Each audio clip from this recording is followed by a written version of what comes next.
Okay, what's going on, AHA family? We don't have a Sunday video coming out today because we've been traveling and things of that nature. Well, I guess this technically is the Sunday video. But I wanted to do this video because, as you guys know from yesterday, our live, we were talking about taking the trip to Houston to, listen and absorb from Brother Yaki, who is incredible. He's incredible. The first time I heard this dude speak, it was on YouTube. He was talking about water. Now, y'all know I know water. Y'all know I understand water.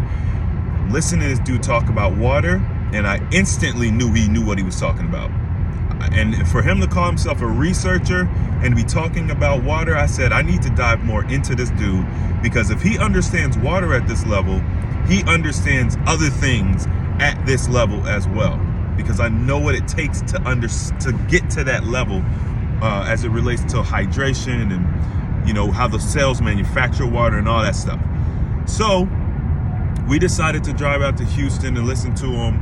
And I just wanted to kind of do like a quick recap on what our experience was. We got the whole team here. Shell B in the back, you know what I mean? Stephen Michael, gang. Steering wheel, he ain't got his sunglasses on, you know what I mean? Shell got her glasses, you know what I'm saying? Trying to follow suit, you know what I'm saying? Yeah.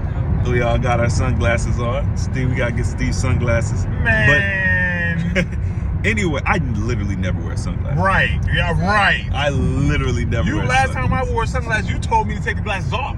They're bad for you. So you need the sun on the eyes, man. You gotta get the sun on your eyes, people.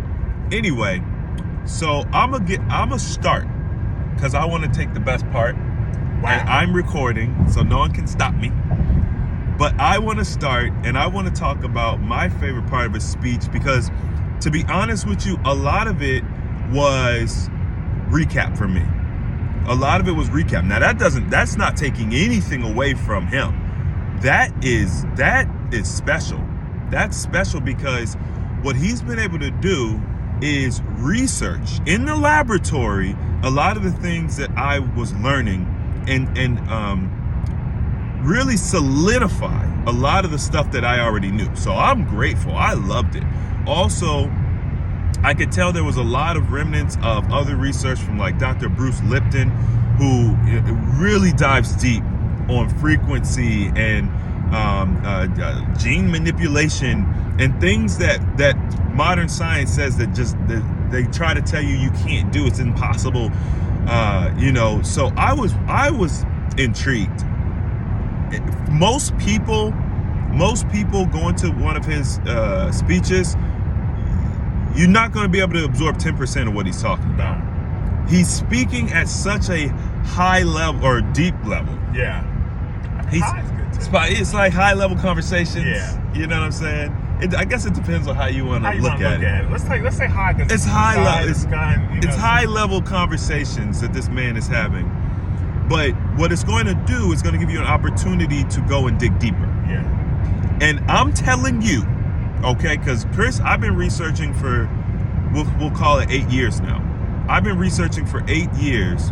I'm telling you that this man's research aligns almost flawlessly with my research. As it relates to his core presentation, there was nothing I disagreed with. There was nothing that didn't resonate with me. There were some things that he said that I was like, because he spoke about his opinion on some things, and that's cool. I love it. I love the fact that he like prefaced this, like, yo, now this is not part of the presentation. This is like what I think.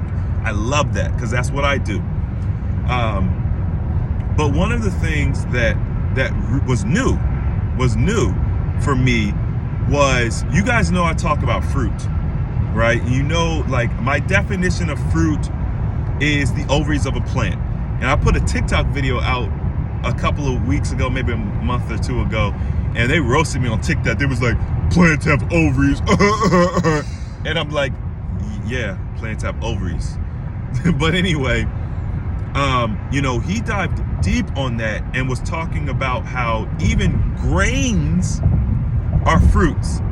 And he talked about how, all fruits aren't good for us. And he explained it. And I had never heard that before. Now, the crazy thing about it is, it still fits my definition. Right. Because the ovaries of a plant. You know what I'm saying? It still fits. I just never thought. I was like, oh, grain, yeah. You know what I mean? And he talked a lot about the benefits of fruits and, you know, how essentially it is our true resource. It's what humans should be eating, you know. And you know, of course he reiterated some of the points we're all familiar with. We don't have claws. We don't have the jaw strength. We don't have the teeth to bite into the hide of an animal. We don't even have the desire to do these things. In order for us to eat meat, in order for us to eat some of these things, we got to prep it. We have to prepare. We have to cook it. We have to burn it. And then what we do is we take the food that we would naturally be inclined to eat, and we sprinkle it all over this other food, well seasoned, to season it and to prepare it, and so that we will it's palatable. But it blew me away that this man was like, yeah, grains are fruits. And he talked about certain grains that he did not recommend, spelt being one of them, which is in contrast to what Dr. Sebi used to teach, which was spelt was a natural grain. And I don't think that he was refuting that point. I think it was about the assimilation of the spelt once it's in the human body, right? So one grain that he did recommend was teff, which is on the Dr. Sebi food guide, by the way. But he didn't recommend rye. I think teff was, Steve, if I'm not mistaken, teff. One of the good ones, but he definitely said no rye. No rye. Yeah. And also quinoa. He was Quinoa's okay. good. Quinoa was good. You know what I mean? So I think that people need to remember. And the first thing he did was pay homage to Dr. Sebi and Dr. Layla. First ancestor. The first thing he did was pay homage. So what we are not doing is we're not taking away from anything that the work that these men or these individuals have done. But what we are doing is building on the backs of their work and their you know what they've done. And we have to be open-minded to that. We cannot allow the research that they've done to sit on the table and be as if it was a complete work, because even when you look at Dr. Sebi's food guide, he was always altering it. You know what I'm saying? So even Dr. Sebi didn't agree with Dr. Sebi all the time, right? And that's growth. That's what we like to do here with AHA. We never want to just, like I said, me and Steve were talking, rest on our laurels. We want to continue working and growing and innovating and being better. And you guys can see that through our work and our presentations and how we teach. So I'm gonna say it was an excellent use of time and resources. We've learned a lot. You guys are going to get the benefit of that as we roll out new programs and teachings and things of that nature. We dive deeper on subjects.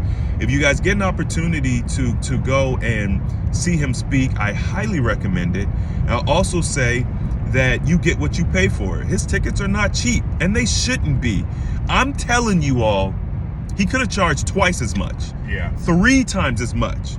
The knowledge that he's and it's so dense. I'm telling you, you go, you get 10% of it. It's so dense. And he's giving, make sure you take a notebook and, you know, make sure that you are ready. Get yourself a 0-in. Steve had 0-ins on deck. I had 0-ins on deck. Right.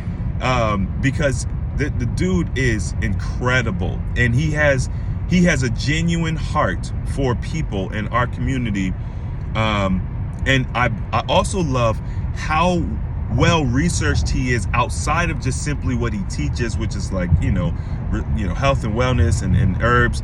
Healing. Yeah. He also understands history, cosmology, and other elements, which it resonates with me because that's me too as a researcher. I think true researchers aren't going to just simply focus and hone in on their particular niche. Something's gonna be lacking. The fact that he also researches other topics and things helps to round off the research, the practice of healing, really. So I know a lot of people have been asking, what did I think about it? What was my experience?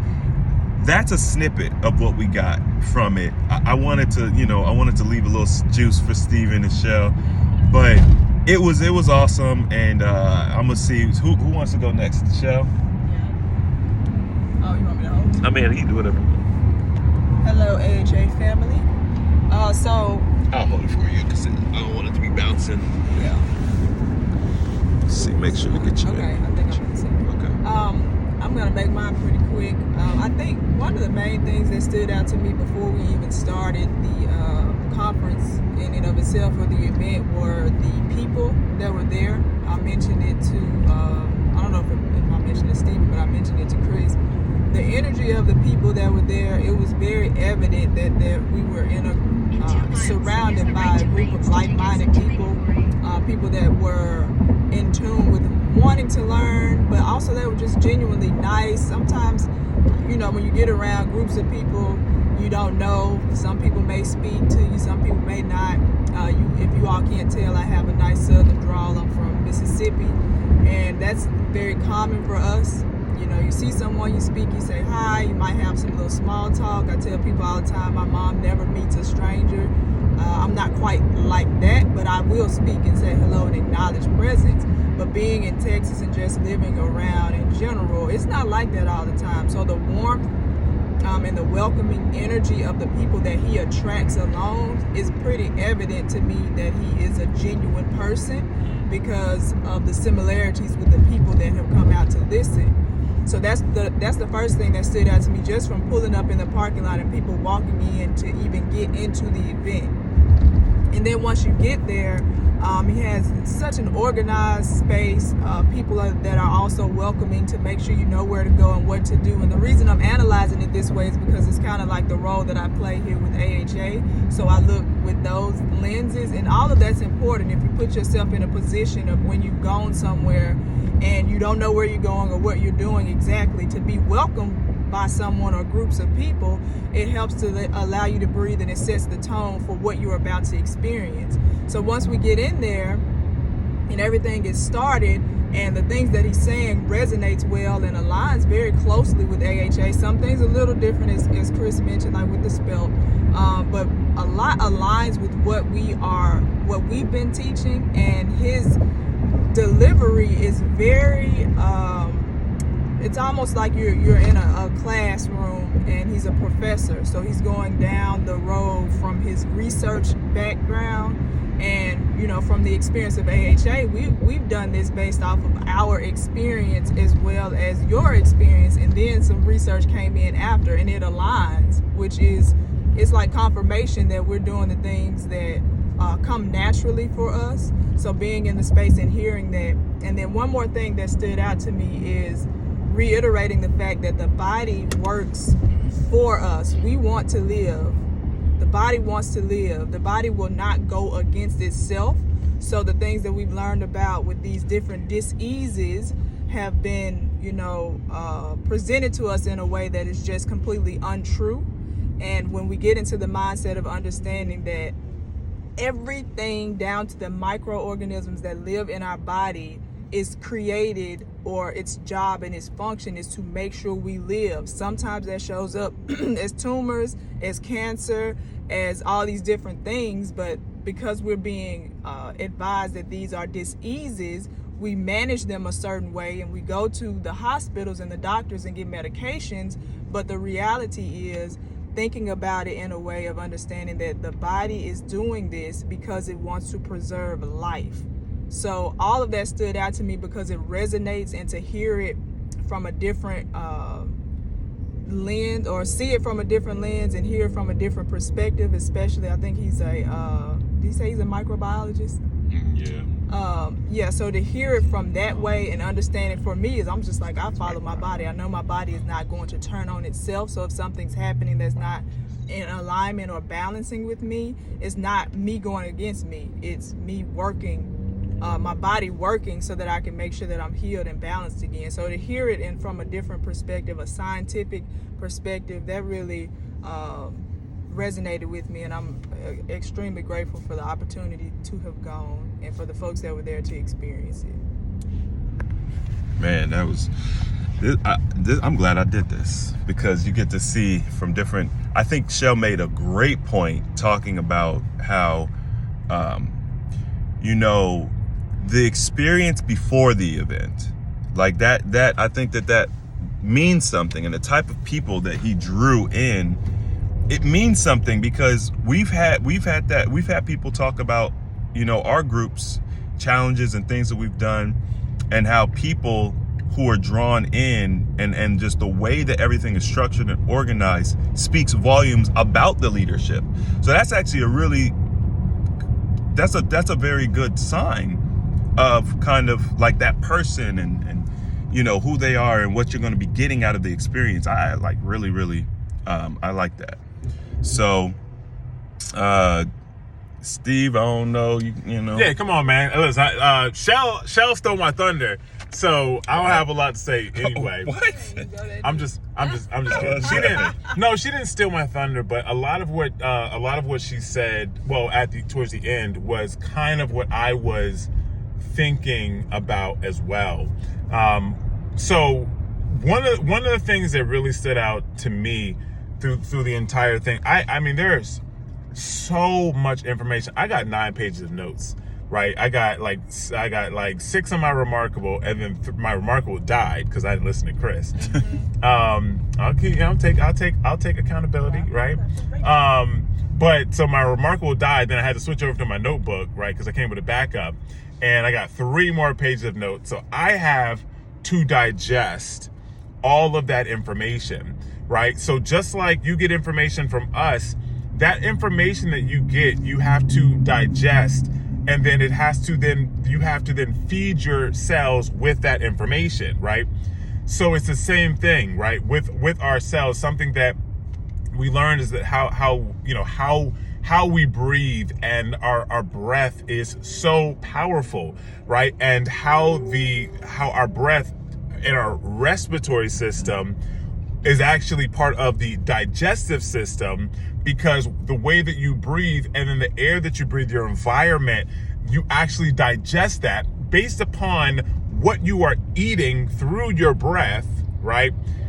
Your body will then adjust to that, right? So Shell talked about the microorganisms, and your body will always do what is best for your body, and how it will manifest in a lot of different ways, right? So we see disease as, oh, this is a bad thing, but really what it is it's the body giving you a signal that it's uncomfortable, or it is dis, as in not, eased, as in happy, right? So there's an issue that we need to address and look at it. Stop looking at our body as in, oh, well, this cancer or this high blood pressure is a bad thing, or this high blood sugar. Well, no, it's there for a reason, and it is there to help you survive. So it's really about looking at what that reason is, and then focusing on the root issue and not the symptom or the symptomology of it. So overall, I mean, I really enjoyed his thought process, how he provides information. And I mean, everything was in alignment with AJ, and the things that we teach, the things that, you know, that we listen to, everything was in alignment. So I'm really excited to get home and digest all of the information, so that way I can really even more deeply understand or understand it, and then continue to provide this information. But one little quick thing that I really liked is that, you know, he talked about cells and how our cells, and we watched a cell or different cells under a microscope, and I'm not gonna get into all the little terms and stuff, right? But watching how our cells will change and morph or adjust to our environment quickly, how like extremely quickly, how our cells will adjust to our environment based upon what we're digesting through our eyes, what we digest through our ears, what we're picking up from our skin, and then watching how our environment will shape our actual physical cells, and then understanding that our cells create who we are.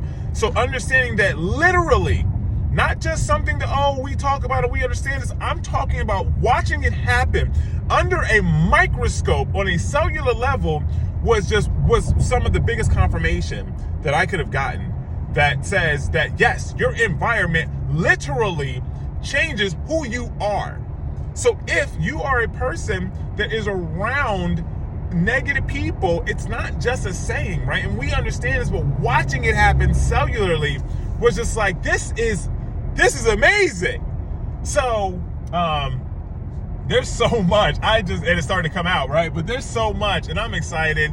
And we're going to continue to digest this information, and you'll hear more of it from us. So thanks, guys. Listen, we're not even, you can't even see the tip of the iceberg. We're giving you guys zero, pretty much. So off the top of our head, it's pretty much zero, okay? I mean, there was so much in it. Steve let you know that there was an iceberg there, but you can't even see the tip of the iceberg. And I will second and say that being able to see how the cells interacted through a microscope in that manner, obviously we knew it, but just being able to see it is very cool. And I think that you all, people who haven't researched this, for people who haven't researched it, this is going to be life-changing. Like, this is life-changing information. I am going to be diligent about, because, by the way, I don't know if we mentioned it, we saw a ton of AHA family at this Yes, thing. a ton. I mean, I'm going to be honest. I know that I be having that rest and be face. So I know a lot of people didn't approach, but still, I've never been approached by so many people. Tens of people came up to us. Tens of people. What? I mean, I'm being down to, so that's real. It wasn't hundreds. Came up to us and we're just like, yo, we know you. You know what I mean? Shout out to old boy wants to get the interview. You know what I mean? Like, it was an incredible experience. Like, you guys are out here learning. Y'all are out here learning. Yeah. And a lot of people told me, like, Chris, I've lost X amount of pounds, and I share this information with everybody. I've helped my brother reverse diabetes. I helped my sister lose weight. But it was incredible hearing those stories from y'all. One lady just completely freaked out. I don't remember her name, but she was an absolute joy. Yeah. She literally could not believe that we were there. It was the best reaction that I have ever seen for myself, and not about myself, but also about you. I mean, she saw you and she couldn't catch her breath. Yeah. Like, it was the most amazing thing, and I so much appreciate it, because people were just like, who are they? Right? Like, it was just awesome, man. It just made us feel good, man. Outside of Yaki, we were like the most Definitely popular people there. It was really a little weird, because I'm like, he was completely unaware, right? He didn't see any of this happening, but just for people walking around seeing it, they were like, who are these dudes? Yeah.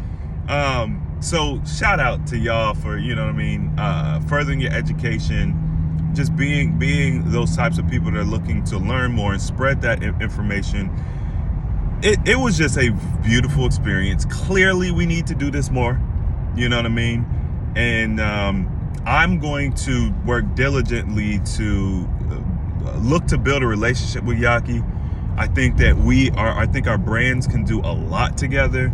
I think that our vibration can, amplify each other, and I see where we can work together. And of course, one of the AHA family was there. Man, I want to see you guys together, working together.